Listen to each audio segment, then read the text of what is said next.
مجھے بچاؤ مجھے بچاؤ مجھے بچاؤ، یہ مودی کی طرح نیتن یاہو بھی ٹرمپ کے پاؤں پڑ گیا۔ آپ دیکھ رہے ہیں مبشر لقمان چینل، میرا نام مبشر لقمان ہے، اس کو سبسکرائب کریں، بیل آئیکن کو پریس کریں، لائک کریے گا، شیئر کریے گا، اور تاکہ ویڈیو آگے سے آگے پہنچے۔ اسرائیل نے ایک اور قیامت والی رات گزاری ہے۔ ایران نے اسرائیل پہ 5واں تباہ کن حملہ کیا۔ تل اویو، حیفا، یروشلم اور ایلات میں ایران کے ہائپرسونک میزائلز نے بہت چیزوں کو تہس نہس کر دیا۔ حاجی قاسم نامی یا حاج قاسم نامی یہ سپرسونک میزائل جو ہے 60 ٹن بارود سے لدے ہوئے تھے، اور اسرائیل کی بیلسٹک میزائل بنانے والی فیکٹری، جنگی جہازوں کو ایندھن فراہم کرنے والی ریفائنری اور اسرائیل کا ملٹری کمپلیکس سب منٹوں میں جل کر راکھ ہوئے۔ ایک اطلاع تو یہ بھی ہے کہ ایران کے اس میزائل حملے میں اسرائیل کے نیول ہیڈ کوارٹرز کو بھی زبردست نقصان پہنچا ہے۔ اب آپ کو میں دکھاتا ہوں، آپ کی اسکرین پہ آپ دیکھیں، یہ جو مناظر ہیں اسرائیل کے مصروف ترین ایئرپورٹ بین گورین ایئرپورٹ کے ہیں۔ ایرانی میزائلز کی آواز سنتے ہی پورا ہوائی اڈہ چند منٹ میں خالی ہو گیا۔ مسافر اپنا سامان چھوڑ کر وہیں بھاگ کھڑے ہوئے۔ یہ حملہ اتنا تباہ کن تھا کہ اسرائیلیوں نے پوری رات جاگ کر گزاری۔ اپنی اسکرین پہ یہ مناظر دیکھیں، کس طرح عام شہریوں کے ساتھ ساتھ اسرائیلی فوجی بھی چوہوں کی طرح زیر زمین بنکرز اور ٹنلز میں چھپے پڑے۔ ہم نے تو سب ہمیشہ فلسطین کی عمارتوں پہ اسرائیل کے میزائل گرتے دیکھے ہیں، لیکن آج آپ اپنی اسکرین پہ دیکھ سکتے ہیں کس طرح ایرانی میزائل اسرائیلی عمارتوں کو کھنڈر بنا رہے ہیں، اور ایک لمبے عرصے سے ہم غزہ کے لوگوں کو اسرائیلی بمبنگ سے بچنے کے لیے سڑکوں پہ بھاگتا دیکھ رہے تھے، لیکن اپنی اسکرین پہ نظر آنے والی ویڈیو کو دیکھیں کہ اسرائیلی میزائلز اپنے سروں پہ گرتے ہوئے دیکھ کر کس طرح اسرائیل کی عوام چیخو پکار رہے ہیں۔ میں نے تو ہمیشہ غزہ کے بچوں کی آنکھوں میں جو ہے دکھ کے سائے لہراتے دیکھے ہیں، لیکن آج اسرائیلی بچے ایرانی میزائلز کو دیکھ کے ان کی آنکھوں میں خوف کے سائے نظر آ رہے ہیں، زیر زمین بنکرز کی جانب بھاگنے پہ مجبور ہیں۔ ہم نے تو ہمیشہ اپنے فلسطینی بہنوں کے بین سنے ہیں، انہیں چیختے چلاتے روتے ماتم کرتے دیکھا، لیکن کل رات ایرانی میزائل جب اسرائیل میں اپنے نشانے پہ جا کے لگا تو صرف دھماکے کی آواز سنائی نہیں تھی، بلکہ اس کے ساتھ ساتھ ادھر بڑی دردناک چیخیں بھی سنائی تھی۔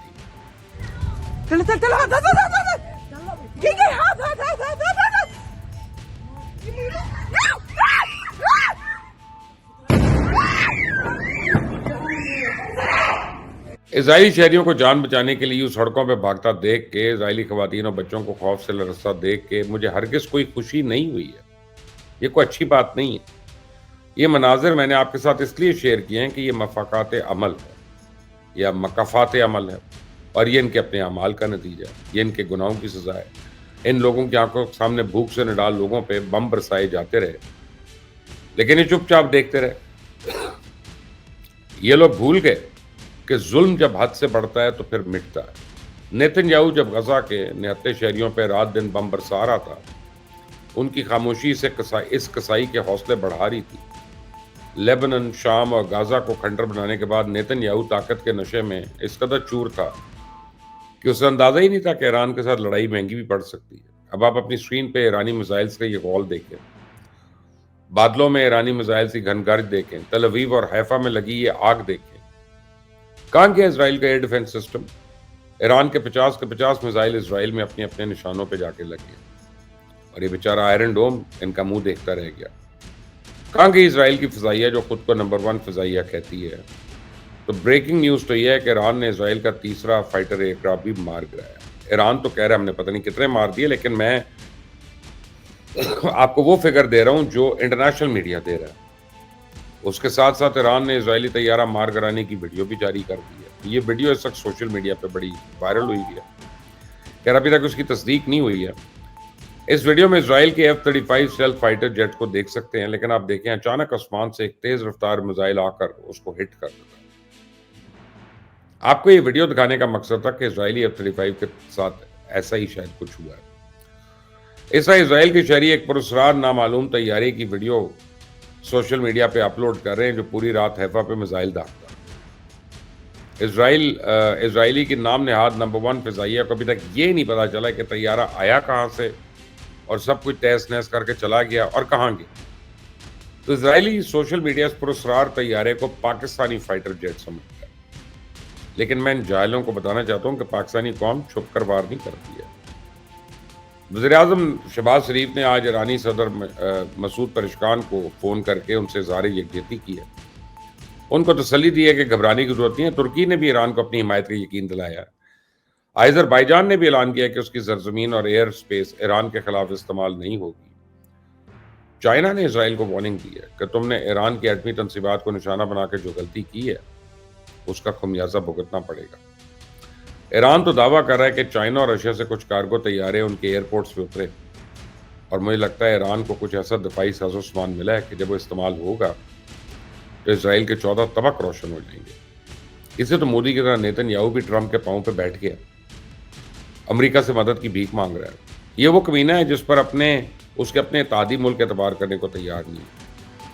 برطانیہ کا ایک جنگی بیڑا خلیج فارس میں بھی داخل ہوا تھا, ایرانی بحری بیڑیا سے الٹے پاؤں واپس جانے پہ مجبور کر چکا ہے. برطانوی وزیر اعظم اب نیتن یاہو کو تسلی دے رہے ہیں کہ ان کے جنگی طیارے بہت جلد مشرق وسطیٰ میں موجود ہوں گے, لیکن مجھے فی الحال نہیں لگتا کہ اس جنگ میں برطانیہ, فرانس سے جرمنی اسرائیل کی مدد کو آگے آئیں گے فزیکلی. یعنی لگتا ہی ہے کہ اسرائیل بھی شاید بھارت کی طرح ہوگا, سب اس کو تسلی ضرور دے رہے ہیں.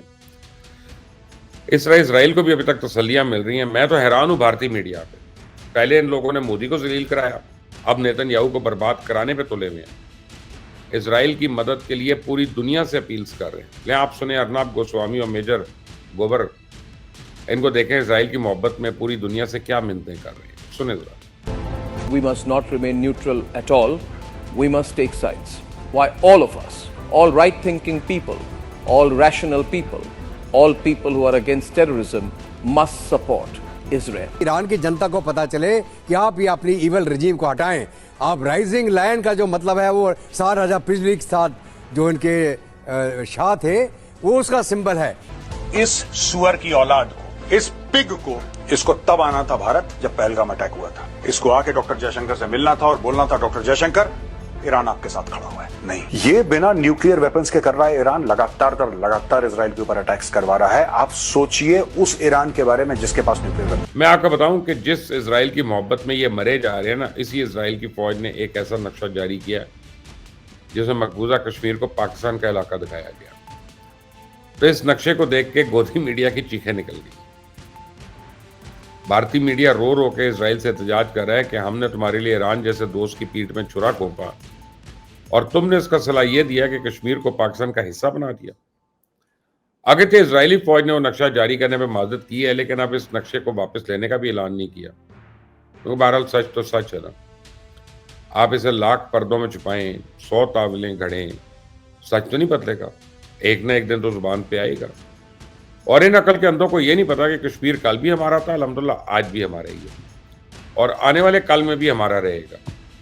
یہ نقشہ, یہ LOC, یہ ورکنگ باؤنڈری, اسے نہ ہم کل مانتے تھے نہ ہم اس کو آج تسلیم کرتے. تو ایران نے بھی اسرائیل کی بدماشی تسلیم نہیں کی ہے. ایران نے اپنی ایٹمی پروگرام پہ امریکہ کے ساتھ اپنے مذاکرات ختم کر دیے. ایرانی وزیر خارجہ عباس عراقچی نے اعلان کیا کہ جب تک اسرائیل کے حملے جاری رہیں گے ہم مذاکرات کی میز پہ نہیں بیٹھیں گے. عمان میں آج ایران اور امریکہ کے درمیان مذاکرات کی ایک نشست ہونی تھی, لیکن ایران کے انکار کے بعد عمان نے اس میٹنگ کو منسوخ کرنے کا اعلان کر دیا. تو ایران نے اپنے فیصلے سے فرانس, سعودی عربیہ اور قطر کو بھی آگاہ کر دیا. ادھر پوری دنیا کو بتا دیا ہے کہ اب بات اسی وقت ہوگی جب اسرائیل اپنی جارحیت بند کرے گا. پوری دنیا اس وقت اسرائیل کی مذمت کر رہی ہے, اسے شرم دلا رہی ہے, اسے ہوش کے ناخن لینے کا مشورہ کر رہی ہے. لیکن مجھے یقین ہے نیتن یاہو موجی کے اندام سے کوئی سبق نہیں سیکھے گا. جیسا مودی نے 100 جوتے کھانے کے بعد 100 پیاز بھی کھائے, نیتن یاہو کے ساتھ بھی ایسا ہی ہونا. جاتے جاتے میں آپ کو ایک بریکنگ نیوز دے دوں کہ نیتن یاہو بار بار موجودہ ایرانی رجیم کو ہٹانے کی بات کر رہا ہے, لیکن اس کے اپنے قریبی ساتھی اس کو چھوڑنا شروع ہو گئے ہیں. اسرائیل کی داخلی سیکیورٹی ایجنسی شین بیت کے سربراہ رونن بار نے اپنے عہدے سے استعفیٰ دے دیا. یہ نیتن یاہو کی قیادت پہ پہلا عدم اعتماد ہے. آپ دیکھیے کہ اب نیتن یاہو کی یا تو پوری ٹیم استعفیٰ دے گی یا پھر کسی نہ کسی میزائل کا نشانہ بنے گی. دیکھتے رہیں مبشر لقمان چینل, اس کو سبسکرائب کریں, بیل آئیکن کو پریس کریں.